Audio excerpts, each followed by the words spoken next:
قرآن مجید کا سورہ نمبر 73، سورہ مزمل۔ سہارا اللہ کے نام کا جو سب کو فیض پہنچانے والا بڑا مہربان ہے۔ اے کپڑوں میں لپیٹ کر لیٹنے والے، رات نماز میں گزاریے مگر کچھ تھوڑا حصہ، آدھی رات یا اس سے بھی کچھ کم کر دیجئے یا اس پر اضافہ کر دیجئے، اور قرآن کو ٹھہر ٹھہر کر پوری طرح واضح کر کے پڑھا کیجئے۔ ان قریب ہم آپ پر ایسے پیغام پہنچانے کا بوجھ ڈالنے والے ہیں جو بہت گراں ہے۔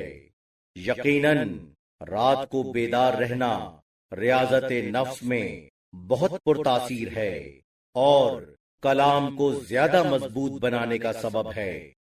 بلا شبہ آپ کے لیے دن میں بہت مشغولیت ہے۔ اپنے پروردگار کے نام کا ورد رکھیے اور اس کی طرف پوری طرح لو لگائیے۔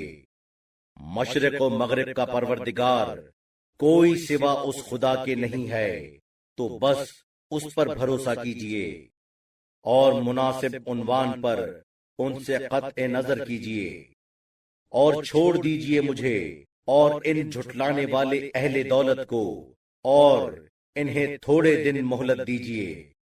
بلا شبہ ہمارے پاس بیڑیاں ہیں اور دوزخ کی آگ، اور گلے میں پھنسنے والی خوراک اور دردناک عذاب۔ اس دن جب کانپ رہی ہوگی زمین اور پہاڑ بکھرنے والے ریت کے تودے ہو جائیں گے۔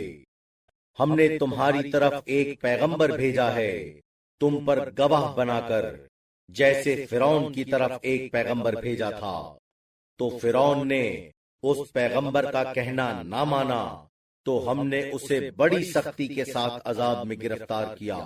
تو تم کیوں کر بچ جاؤ گے اگر تم نے کفر اختیار کیا اس دن کے عذاب سے کہ بچوں کو بوڑھا بنا دے، جس سے آسمان پھٹ جائے گا۔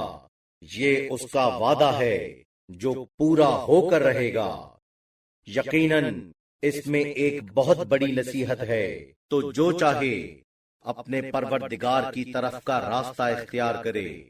بلا شبہ آپ کا پروردگار جانتا ہے کہ آپ تقریباً 2/3 آدھی اور نہیں تو 1/3 رات نمازیں پڑھا کرتے ہیں، اور ان میں سے بھی ایک گروہ جو آپ کے ساتھ ہیں، اور اللہ خوب پیمانہ جانتا ہے رات اور دن کی ہر بات کا۔ اسے معلوم ہے کہ تم لوگ اس پر حاوی نہیں ہو سکتے، لہذا اب خاص مہربانی اس کی تمہارے شامل حال ہوئی ہے، تو پڑھو جتنا آسانی کے ساتھ ممکن ہے۔ وہ جانتا ہے کہ تم میں سے کچھ بیمار ہوتے ہیں اور کچھ دوسرے لوگ سفر میں ہوتے ہیں، اللہ کی طرف کی روزی طلب کرتے ہیں، اور کچھ دوسرے لوگ راہ خدا میں جنگ کرتے ہیں۔ لہذا جو آسانی سے جس حال میں ممکن ہو پڑھ لیا کرو، اور پابندی کرو واجب نماز کی، اور زکوٰۃ ادا کرتے رہو، اور اللہ کو نیک قرضہ دو، اور جو کچھ اچھائی کا ذخیرہ اپنے لیے بھیج دو گے اسے پاؤ گے اللہ کے یہاں، جو تمہارے لیے سب سے بہتر چیز ہوگی، اور جس کا ثواب بہت بڑا ہوگا، اور اللہ سے بخشش کے طلبگار ہو۔ یقیناً اللہ بخشنے والا ہے، مہربان۔